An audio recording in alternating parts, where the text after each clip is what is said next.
So, what happened to you? Episode one, me. I met my friend. I'm gonna leave the names anonymous because he and I, he was my best friend, and we're actually still friends. I'll get into that later, but I'm gonna start from the beginning.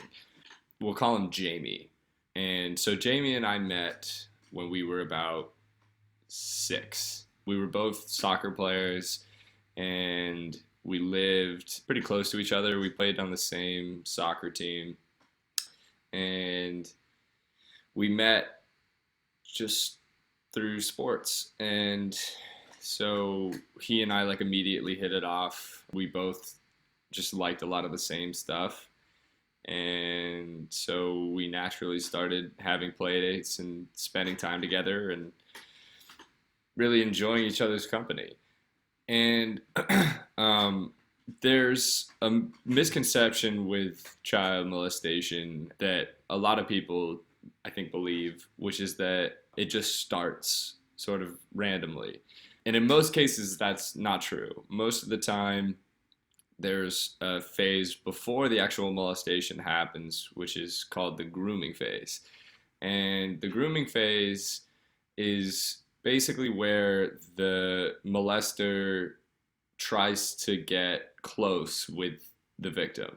There's a bunch of different things that happen in the grooming phase, but that's the gist of it. Is basically making the victim feel comfortable around you and making the victim want to be around you.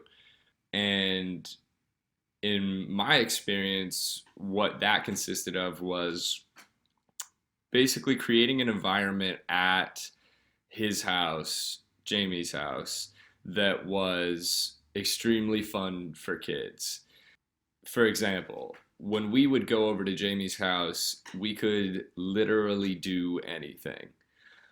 We could play video games for as long as we wanted, and that was a big deal because at my house, I was only allowed to play an hour of video games a day, which in my head was bullshit at the time.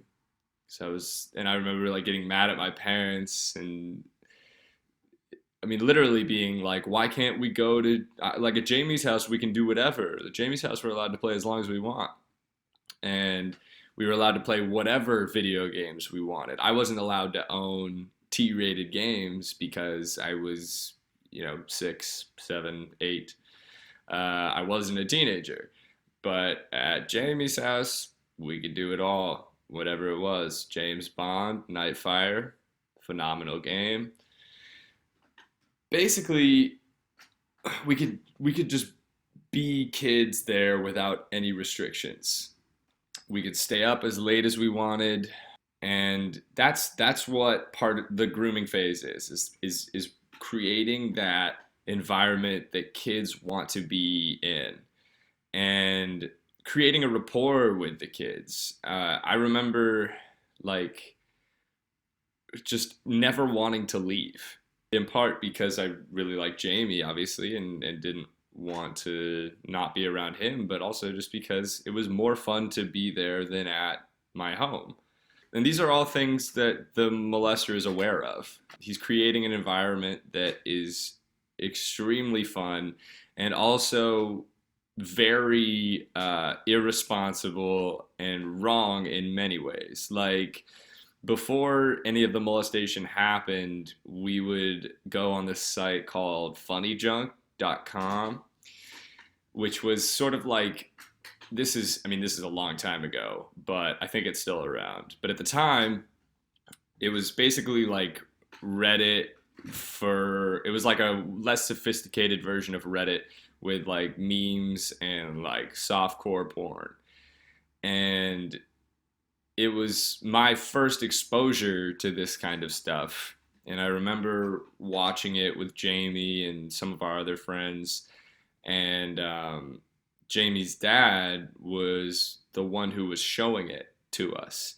And he would stand behind us while we were looking at this stuff. And I remember in my head at the time being like, wow, this is so cool. Like, he just wants to hang out with us. Like, he's one of the guys. He doesn't restrict what we do. Like, he gets us. Clearly didn't have a grasp of what was going on.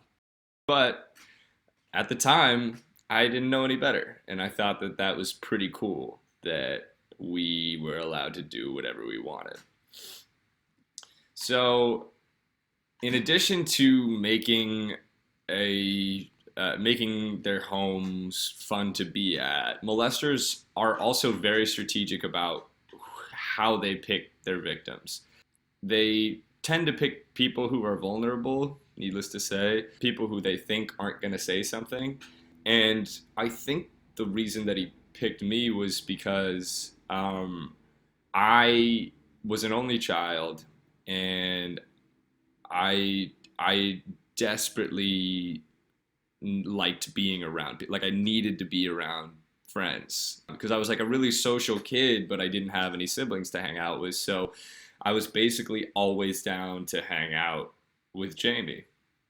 And I think being an only child also made me really want to have a best friend. And I remember, like, literally in my head competing with my other friends for Jamie's like best friend title. Like, like I remember anytime that I wasn't at Jamie's house and other kids were there, I thought that they were getting closer with Jamie, and Jamie was going to say that they were his best friends, or um, just, crazy kid thoughts that are the like life and death at the time. Like, if I remember feeling like if he likes a different friend more than me, I there's nothing worse in my head than that happening.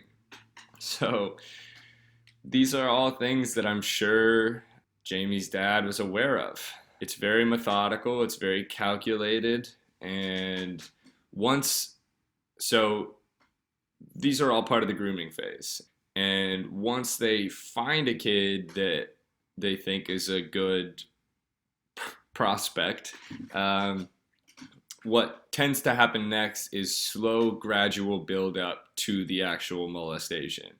And what that consisted of for me was, so Jamie and I would play in these early morning soccer games, and we'd like to have sleepovers the night before, and then we would drive to the game. One of our parents would drive to the game with us, and it was super fun. And so we would have a bunch of sleepovers basically before every game.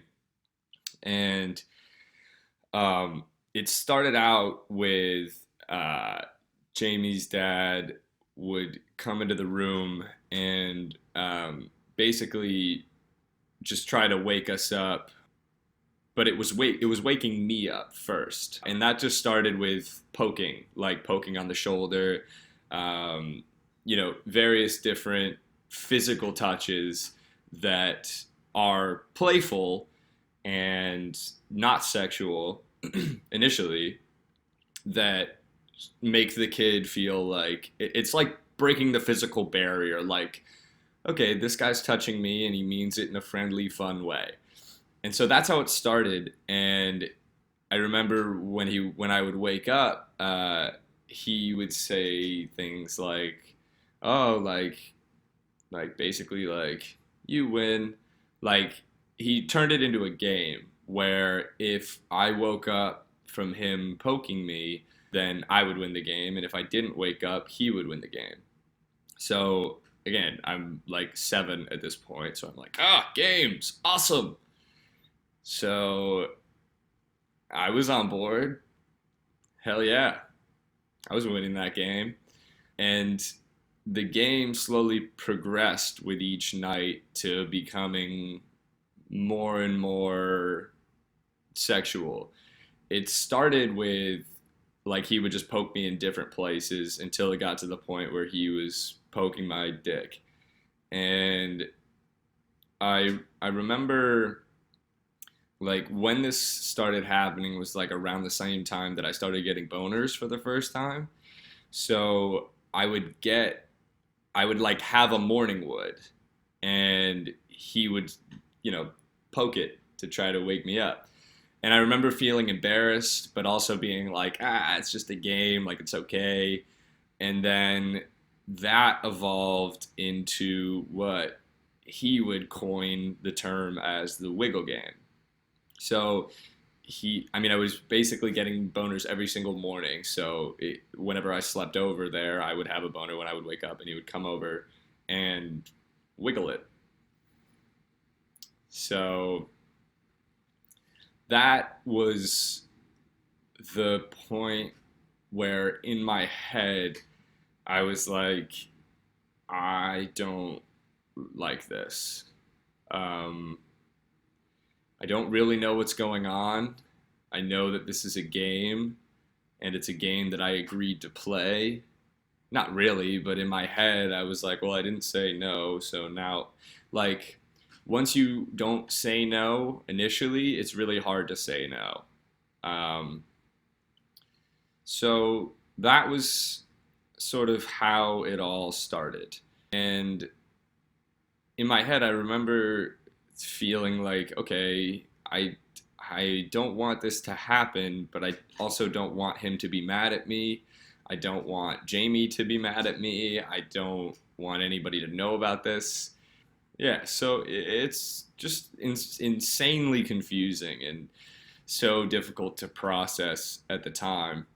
But anyway, that was the beginning. And then once that was established, that now he knows that I'm not going to say something when he's wiggling my dick, that's when he now feels comfortable doing more than that. So basically, what happened next was he would come into the room and just full on, grab my dick without the game. It no longer was a game. He would just come in, late at night and was very much not trying to wake me up.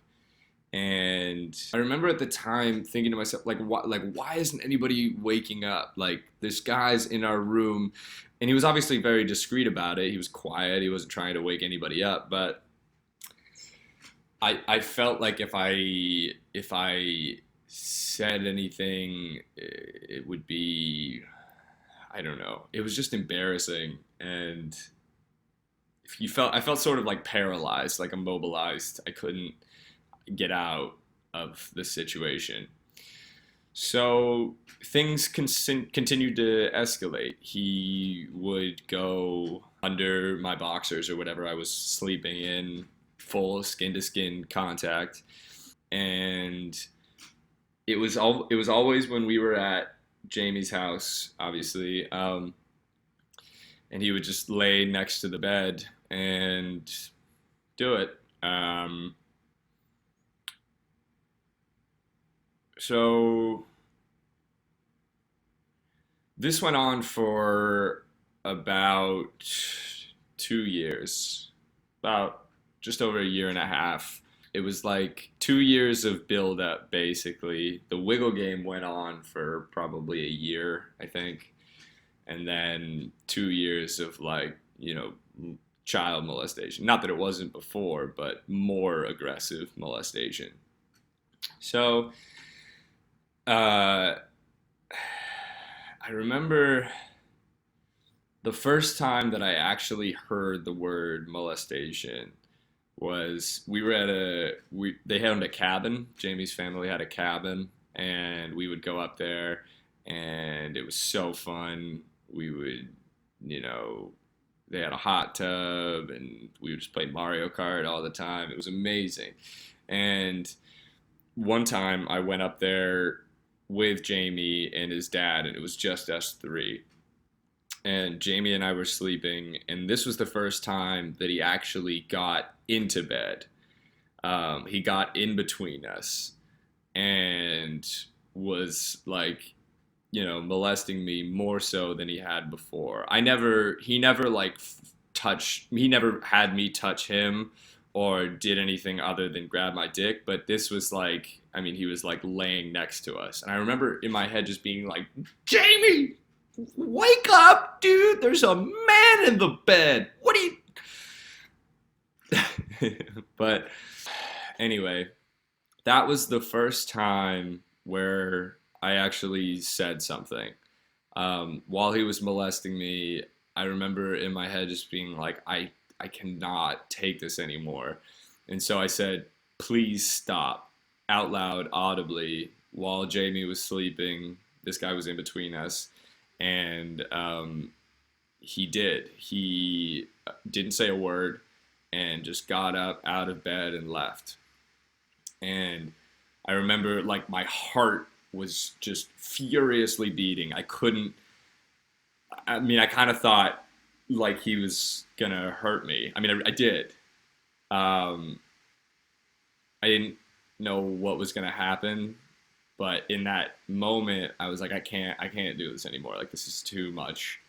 So went back to sleep, and the next day it was snowing. I think it was like in December, and we went to have a snowball fight, and it was me and Jamie versus his dad, and he was throwing snowballs at us, and we had these sleds that we'd stuck into the snow, and we were hiding behind them, and he was like he like yelled at us. He was like, "Oh, you guys are being chickens.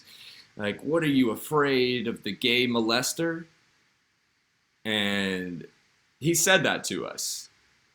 I believe the exact quote was, "The gay molester strikes again." Fucking weird. And I I didn't know what that meant, but I knew what had happened, and I think I sort of connected the dots. But he literally admitted to being a gay molester with Jamie there, and I just and I didn't know what to do. Um, it's all just such a mind fuck. But I remember being like, "What?" Because he was like kind of far away from us, and I was like, "What? Like, what did you say?" Not like what, but just genuinely like confused and just like what is going on? And he was like, "Don't you remember? Please stop." And I was like, "What? Why? Why is this guy doing this? Why?" It seems like it's something that he didn't want anybody to know, and now he's saying it in front of Jamie.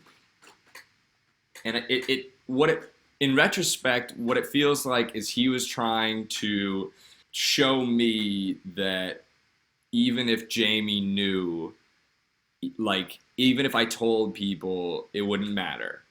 Like I didn't need to. Me saying please stop wasn't gonna stop. Even though we stopped physically last night, he had no fear of people knowing about it. So that was sort of the turning point. But I could tell that he was angry. I mean, it was so palpable in the way. I mean, he was, "The gay molester strikes again." Like, what the?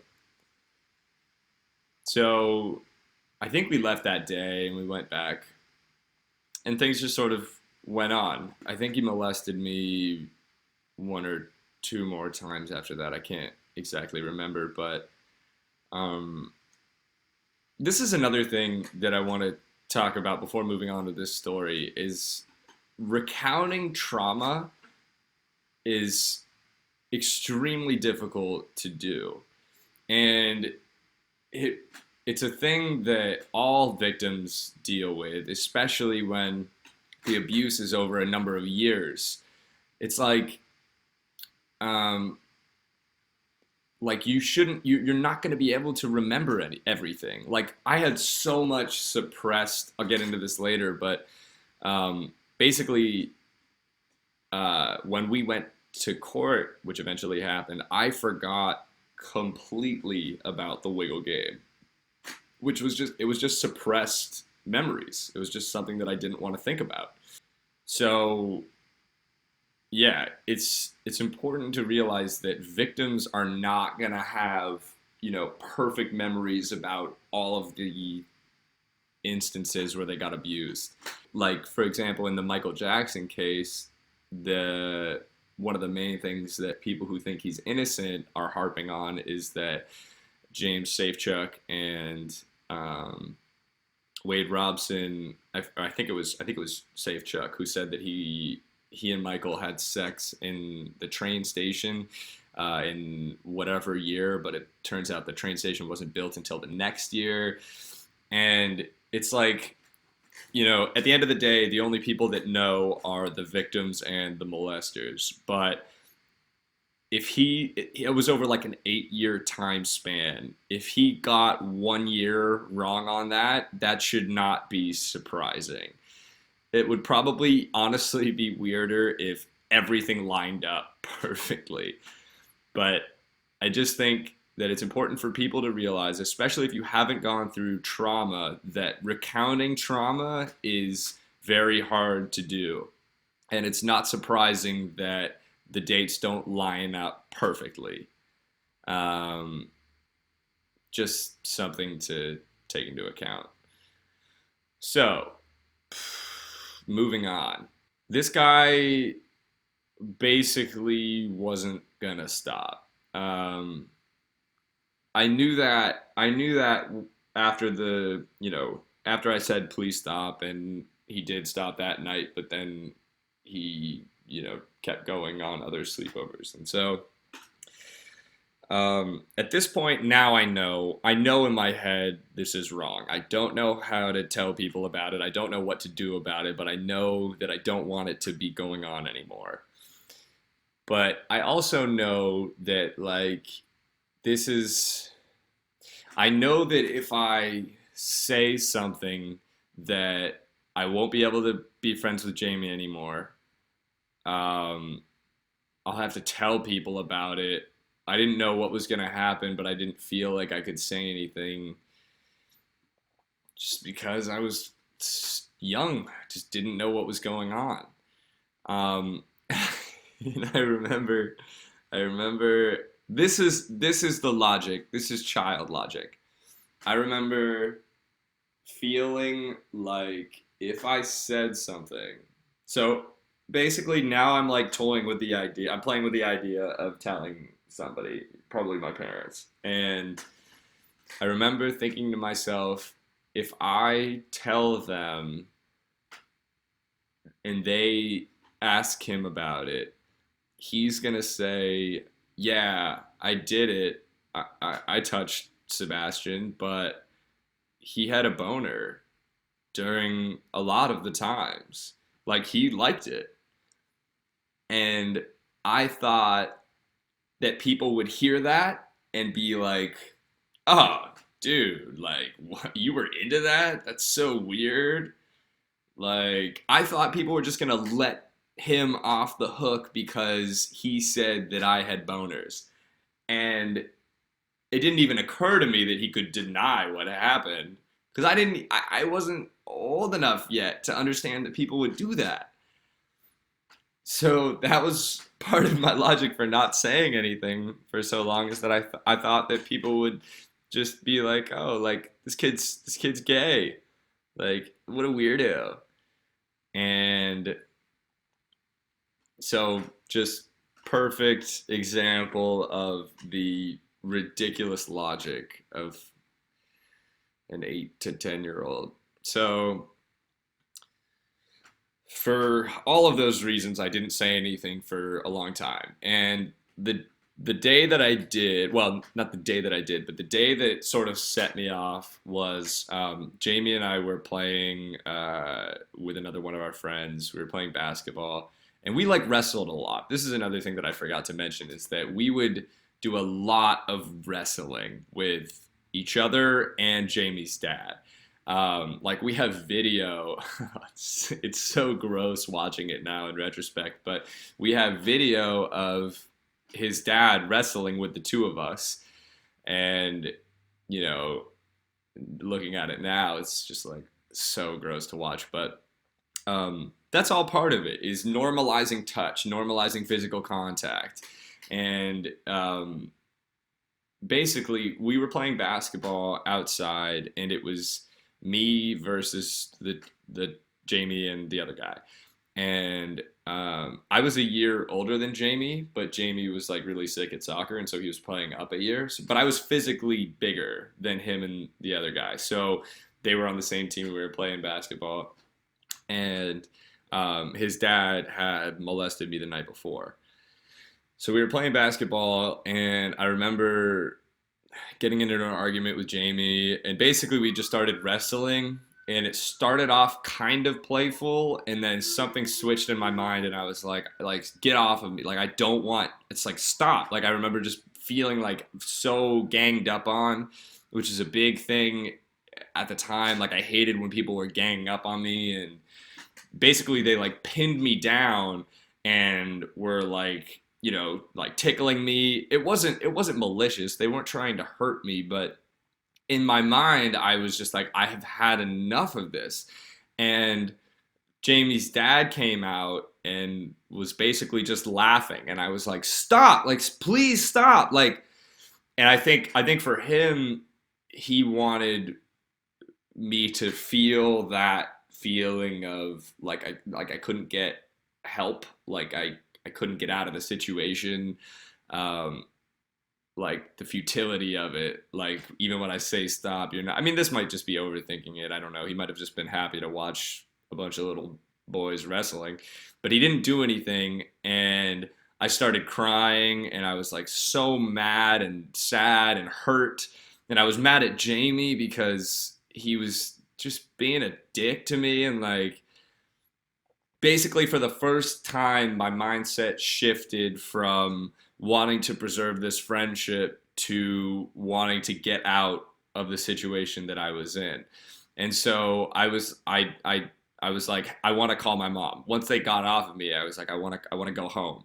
And this is when Jamie's dad flipped a switch and basically registered what was going on. He recognized that this this is bad because I'm in a state where I'm extremely emotional, vulnerable, scared, angry, confused, everything.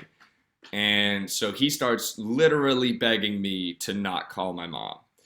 And I just don't give a shit. Like, I'm just like, I'm out of here, dude. I don't care. So I called my mom crying, and I was just like, come get me, please. And she came and picked me up, and Jamie's dad, when I got in the car, he came out and was like, Debbie, like Debbie's my mom's name. He was like, Debbie, I'm so sorry. Like, can we just talk about this really quickly? And I was literally to my mom, I was like, Mom, drive. Like, we're out of here. Like, fuck this. I didn't say that at the time. I didn't even know what swear words were really. But and so she was just like, we'll talk later. And so we drove, and I remember I remember this feeling in the car of relief in a weird way. Like I felt like I was safe. I hadn't said anything yet to my mom about what had happened, but it felt like for the first time I had gotten out of this environment that I felt so trapped in. And I didn't care. I didn't care anymore about preserving the relationship with Jamie because Jamie had just done something shitty to me. And it was obviously, this is like a 3-year buildup of just pent up emotion and anger. And so basically, as soon as we got home, Jamie's dad was calling my home phone. This is back when people had landlines, and he was calling my home phone constantly, just asking if he could talk to me to apologize. And I was just like, nope, I don't want to talk to this guy. And my mom didn't know why.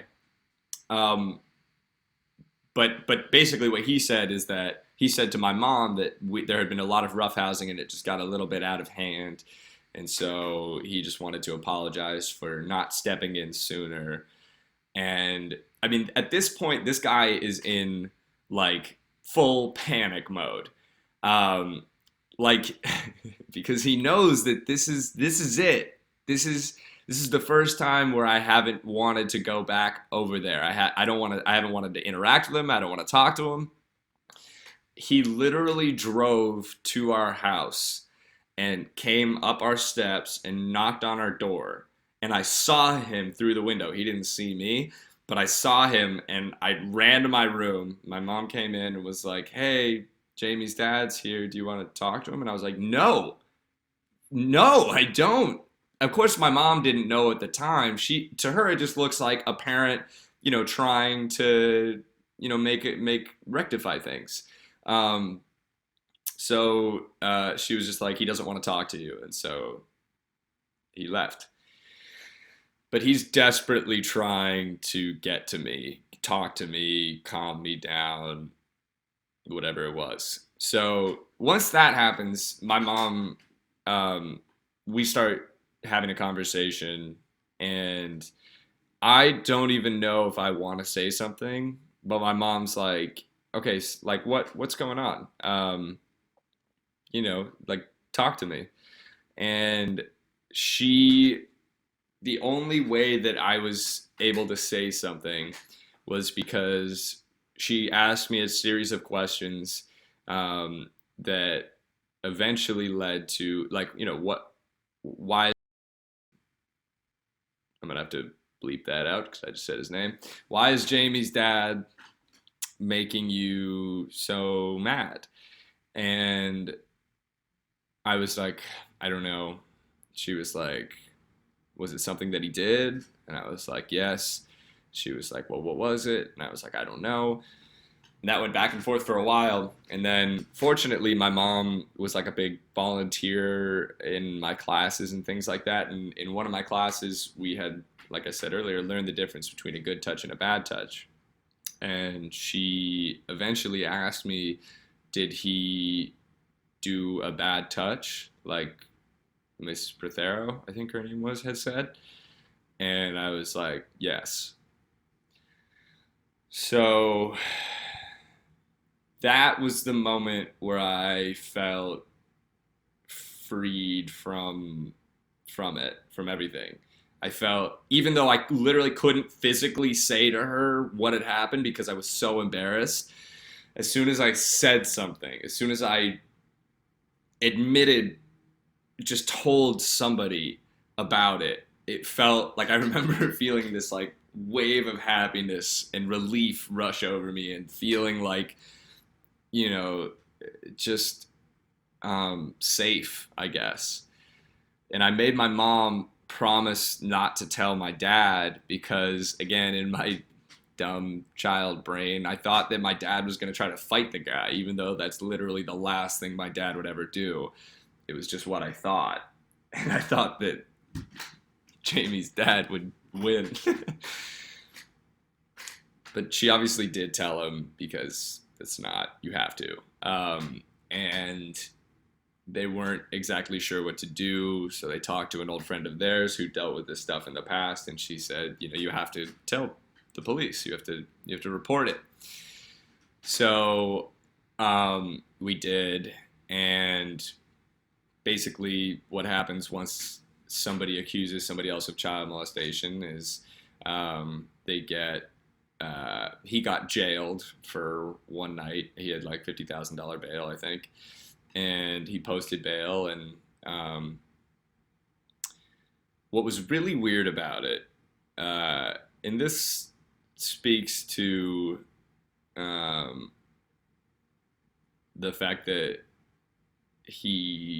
well, okay, so when they told the police, when my parents told the police,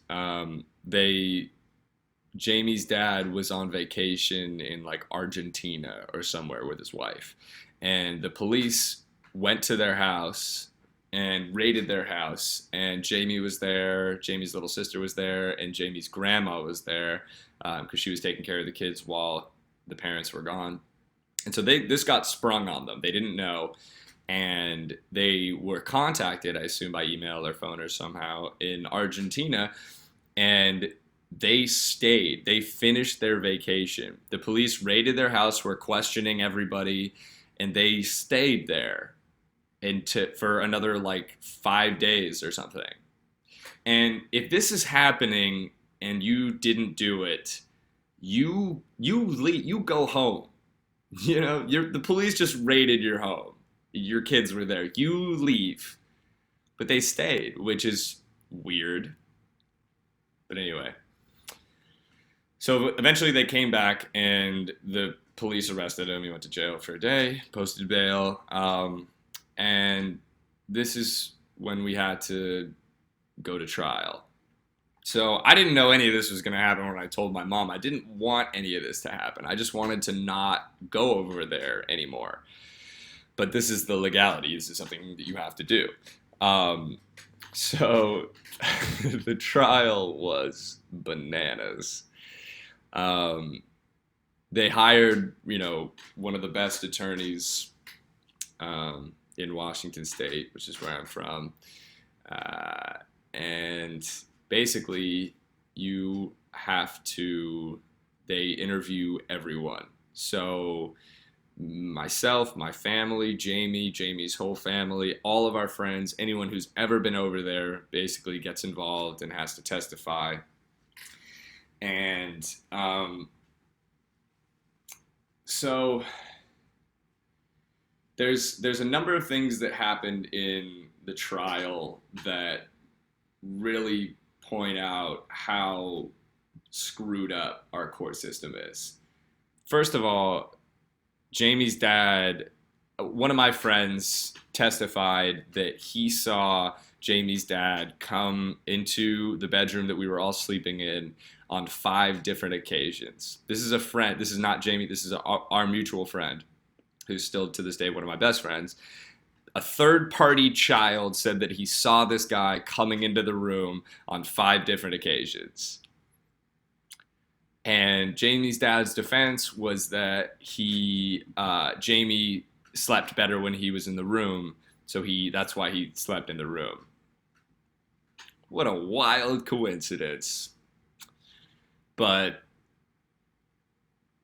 Jamie slept over at my house plenty of times and he never had an issue. So obviously that's just a made up defense ploy or whatever you want to call it. But that was their defense. In our court system, it's just you have to prove beyond a reasonable doubt. So in truth, he could be just doing that because his kid sleeps better. And of course, Jamie was like, yes, I needed my dad to, because I don't blame Jamie at all for any, like, of course he's going to say whatever he needs to say to protect his dad. It's his dad. Even if he did molest him, that's the hardest situation you could be in. Like, I can't even fathom that. But so Jamie admitted he sleeps better in the room. So that sort of voids that point that my friend made, unfortunately. Another point that was made is that cabin that they had was really big. And there was a time when we went with like 4 families and we all stayed there. And all the kids were sleeping in like the living room area where they had set up these like little tiny individual beds. And one of our friends' moms testified that she saw Jamie's dad sleeping underneath or like next to my bed, which was nowhere near Jamie. Jamie, I think there were 4 kids sleeping there, I think, and I think Jamie was all the way on the end, and this guy was sleeping underneath my bed. She had just gotten up to go to the bathroom or something and had seen him. And he was asleep. She didn't see him molesting me, but she saw him sleeping underneath my bed. So that was brought up in court. And I think that they just sort of dismissed it under the same umbrella of Jamie sleeps better when his dad's there. So any rational person can look at those 2 instances and be like, all right, this is weird. Like, this guy admits to sleeping in the room and this kid's saying he got molested. But anyway, so one thing I think I forgot to mention earlier was that I had actually told another friend of mine about the Wiggle game. I told him about it, and I made him promise not to tell anybody. I remember, this is again, I knew it was wrong, but I didn't know what to do, and I just really wanted to tell somebody about it, and so I had told my friend, and this is before I think any of the molestation happened. It was, well, not that, I mean, it was molestation, but the real hardcore molestation hadn't happened yet. But my friend, being a good friend, hadn't told anybody. But when he was getting interviewed, when he was called to the witness stand, he obviously told people about it then, and he talked about what I had told him, the wiggle game, everything that was going on. And during my pre-trial interview, where they have to interview everybody before you go on the stand, I didn't mention anything about the wiggle game. And I didn't even remember it until I was on the stand. And my examination was like 4 hours. And it was like towards the end, after I'd said all of this stuff, and the attorney says to me, he's like, Sebastian, like, does the wiggle game mean anything to you? And I remember like this like rush just down my body of it, because it was literally memories coming back that I had suppressed, that I hadn't talked about it not even once. I hadn't even brought it up at any point.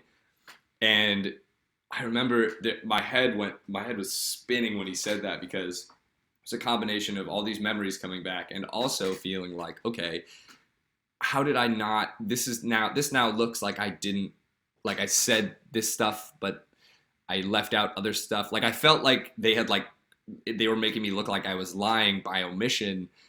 And I guess in my head, it was like, it was a mixture, it was suppressed memory, but also feeling like, is that really significant when I'm telling you all of this other stuff that's way worse? I don't know. There was a whole bunch of irrational child logic going on in my head, but I remember feeling, okay, if I say this now, if I say, oh yeah, the wiggle game, I forgot to mention that, it looks like I'm lying, it looks like I'm making it up.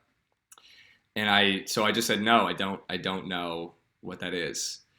And unfortunately, that I think was a big turning point in the case, because now there's conflicting stories. But it's also like, okay, I forgot to talk about more of the child molestation that happened. Like, I don't know. There was so much going on, and at the time, I thought I made the right decision by saying I didn't know what that meant, because I thought it would look like I was lying, and I really didn't want that to be the case. But that's what this guy's job was. It's to poke holes in a child's argument. And those are the holes that they found. Like, I remember they were asking me about where Jamie's dad was when he was molesting me, and I was like, I said he was under the bed, but they went to the house during that raid and like looked at the bed, and it was like there wasn't enough space for him to fit under, and so they were like, Sebastian, like, can't you see that there's no way that he could have fit under that bed? They brought up like these fucking diagrams, and the bed is only 2 feet, whatever, or by this, or basically they were just like, there's no way that he could have fit under there. And in my head, I'm like, guys, like, I don't know if he was laying, it's not like I was looking over, I was just laying with my eyes closed, pretending it wasn't happening. Like, couldn't he just as easily, he could have been kneeling next to the bed, he could have been laying down next to the bed. Like, you're getting mixed up in these minute details that are detracting from the overall thing that was happening. And this is what defense attorneys do, is they just provide a little bit of doubt, even if it's totally irrelevant. Like, if somebody rapes you, does it really matter if they raped you, standing up or laying down? Like, it's their whole job is to create a little bit of doubt, and that's what this guy did by showing that there were conflicting stories. My friend Tom, who was the guy who I told about what had happened with the wiggle game, and then me saying, I'm not sure what that is. there were all of these tactics that, I mean, I was 10 when the trial was going on, maybe 10 and a half. And, I was so flustered. Like, I remember, I mean, it was 4 hours basically of examination. I think that's part of why I was able to do stand up about it, is because I talked about it for 4 hours without anybody laughing. And, oh my God, I remember, this is sort of scattered, jumping around, but I remember when I first walked into the courtroom, Jamie's dad was there in the courtroom, and I hadn't seen him since that day where I left with my mom. And I remember my heart just started like viciously pounding. Like, why? Why? I know, yeah, sure. Defendants have a right to see the person who's accusing them, but can we change that for children? Just hypothetically, if this guy did do it, which almost always 100% of the time they did, especially in child cases, can we not have them be in the room? What the fuck? Let them watch a video recording of it. That was terrifying. Literally, I thought he was going to jump across the courtroom and just stab me with a knife. It was so scary. And to be on top of that, having to recount, I mean, this is like an overview, right? I got into some of the details, but like, holy shit. I mean, I had to go through every single instance. And I didn't even remember most of them. I just remembered the ones that were particularly traumatic. And I'm sure I suppressed a lot more instances. But I mean, I had to go through step by step what happened, how long it lasted for. I mean, it was a nightmare. And so after I finished my testimony, this is where the Healy joke actually originated. My mom was there with two of her best friends, and we like left, and she had bought me a pair of Heelys. And of course, in my head, I wasn't actually like, you know what, these are totally worth it. But I remember skating around in my Heelys and being like, these are pretty cool. So I remember just feeling so happy and free and, just like safe, I guess. I don't know. It was such a relief to know that I don't have to see him anymore. And to me, that was it. That's all I wanted, was just to not be over there. I didn't want to go around there anymore. And so all of my other friends testified, and unfortunately, the verdict came out, and he didn't get convicted. It was a hung jury, which means 6 people thought unequivocally that he did it, and 6 people didn't. So he was acquitted, which means that we can try him again if we want. And that was the thing that the prosecutor really wanted to do. She thought that if we retried him, that he would get convicted. But I remember my dad asking me, like, is this something that you want to do? And I was like, fuck no, dude. Like, I don't want to do any of this ever. I just don't want to go over there anymore. All of this court stuff, like, forget it. I don't ever want to do that again. Because there's also, you can do civil trials, which is like, we did a criminal trial, which is like, you legally have to do that, but it's not for money or anything. But a civil trial you can do, and it doesn't take 12 jurors to convict, and you can sue for like X amount of money for damages done, whatever it is.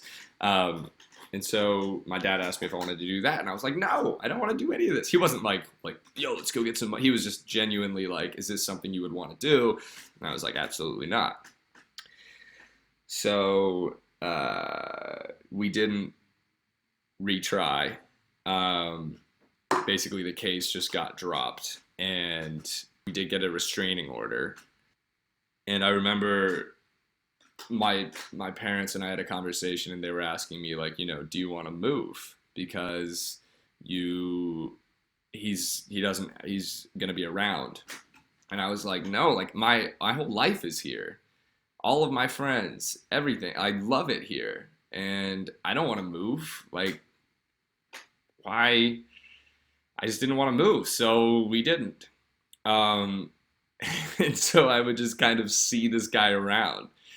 Fortunately, Jamie and I were, again, a year apart, so we were in different grades, so we didn't see each other that often. We had a restraining order that lasted until I was 18, but a condition on the restraining order was that he was allowed to come to Jamie's soccer games even if I was there. That was like the only condition. So sporting events that Jamie participates in, he's allowed to be there, which didn't seem like a big deal at first until we got to high school and we were both on the same soccer team. And we were sick too. Like we won state, and uh, yeah, it's weird playing soccer in front of the guy who molested you. Like, people get nervous playing in front of their parents. It was so weird. Uh, but I didn't give a shit. Like, I don't know. It was so strange. Such a strange thing all around. So he was just at our high school soccer games. And, that was hard, but it was also, I still was just really happy to not be dealing with it anymore. And to me, that's really all I ever wanted, was just an out, relief from it. So Jamie and I were on the same soccer team, which was an interesting experience. He and I obviously hadn't talked since the trial, or before the trial, basically since that day that I went home with my mom.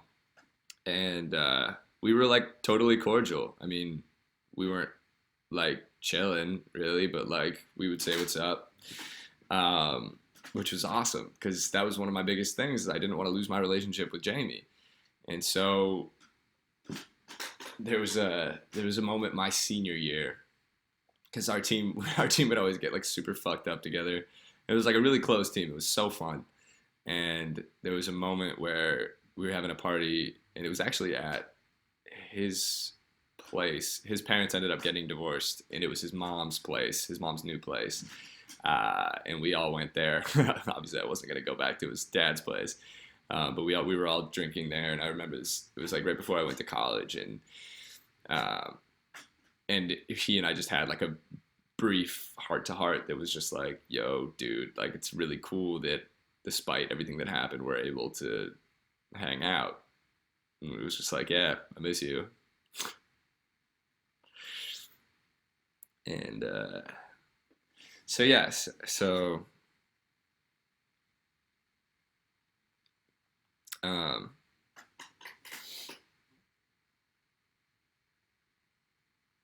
that was a really cool moment. And then actually recently, the last time I went home for Christmas,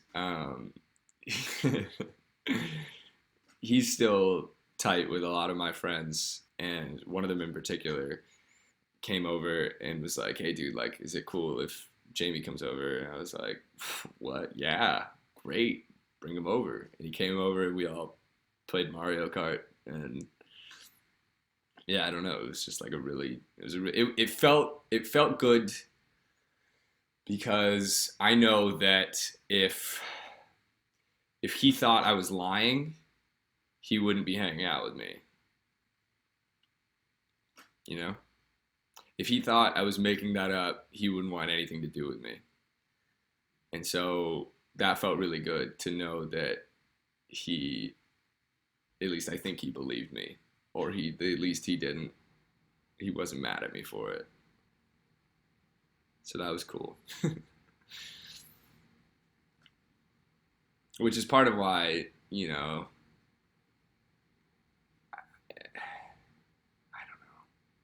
There's so many intricacies in molestation stuff, dealing with children. And, I valued my relationship with Jamie more than I valued not getting molested for so long. It's like, I don't know. But this, all of this is not rare. This is happening constantly. And I know how much it's helped me talking about it. And I hope that other people will feel more comfortable talking about it too. Just starting a conversation, I think, is the hardest part. Admitting what's going on is the hardest part. Telling people.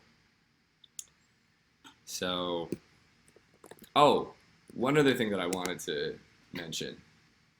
This is freaking crazy. So, a friend of mine who I met a number of years after the trial, we were pretty close, and it turns out that her dad was actually the head juror on the trial. And the guy who stands up at the end and says, "We, the jury, find the defendant not guilty." And I found this out from my parents, and I was like, holy shit, like, I have got to talk to this guy. I found out about it when I was telling my parents about what I was going to do with stand-up. And so, of course, I had to get in touch with this guy, because what better material than the people who thought that I was lying, And so I reached out to him, and I hadn't talked to him in a while, but he was always a cool dude. And I was like, hey, I'm starting to do stand-up about what had happened, and I'd love to talk to you about what your experience was like on the jury. And he was down to talk about it. And he said that basically the jury was like, there was one woman on the jury who didn't have kids and was just like, I know that he's innocent. And she seemed to convince other people. But the reason I bring this up is because he ended up telling me that he got molested. And he'd never told anyone that before. And I think he's 65, something like that. And that was a moment where I was like, all right, like, this is such a thing that, like, that needs to be done. Like, we have to start talking about it, because I don't think his wife knew. I don't think his daughter knew. But he felt comfortable talking about it after I talked about it. So he said it only happened to him once, and then he just never went over there again. And I was like, holy shit, wish I'd done that. But we ended up talking about it for a while, and yeah, it was cool that he felt like he could talk about it.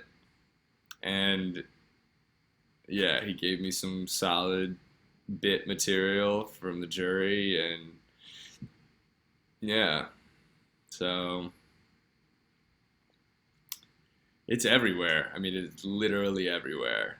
And if we keep stigmatizing it, keep making it this thing that shouldn't be talked about, it's just going to keep going on. So, yeah. I think there were other things that I wanted to talk about. I'm sure there are. But if you made it this far, I thank you. I appreciate your time. I hope this was helpful. I hope that just fucking I don't even know what this fuck it. Yeah. Episode 1 in the books. So this is what happened to me, and I hope it was helpful. And um, yeah, see you in the next one. Thanks for watching. If you like this video, give it a like, leave a comment, subscribe, whatever you want to do. Peace.